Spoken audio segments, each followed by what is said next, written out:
साँच्चीकै हामी अहिले विद्युतीय युगमा तुरुन्तै जान सकिने अवस्था छैन। साँच्चीकै देशका हरेक किचनमा अहिले नै इन्डक्सन कुकरबाट पकाउने हो भने देशमा भएका सबै ट्रान्सफर्मर र सबस्टेसन पड्किन्छन्। विद्युतीय चुलोमा खाना पकाउनेदेखि सस्तो विद्युतीय मोटरसाइकल प्रयोग गर्ने र जाडोमा विद्युतीय हिटर बाल्नेसम्म यो सरकारले नेपाली मध्यम वर्गको जीवनशैलीलाई परिभाषित गर्ने एउटा महत्त्वपूर्ण सुविधा अर्थात् सस्तो विद्युत खोसेको छ।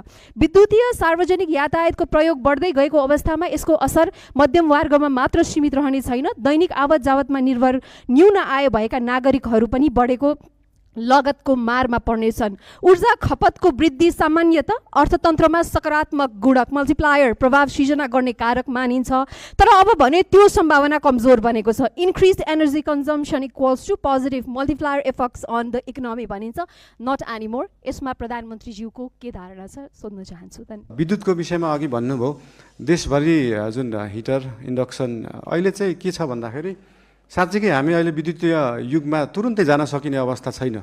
साँच्चीकै देशका हरेक किचनमा अहिले नै बिजुलीबाट पकाउने इन्डक्सन कुकरबाट पकाउने हो भने देशमा भएका सबै ट्रान्सफर्मर र सबस्टेसन पड्किन्छन्। त्यसको क्षमता नै छैन। अहिले त्यो क्षमतालाई विकास गर्नलाई पैसा चाहिन्छ र त्यही पैसाको लागि 50 युनिटभन्दा माथि चाहिँ 5% भ्याट लाउने कुरा जुन अर्थमन्त्रीज्यूले अस्ति कुरा गर्नुभएको छ त्यो एकदमै धेरै रकम होइन।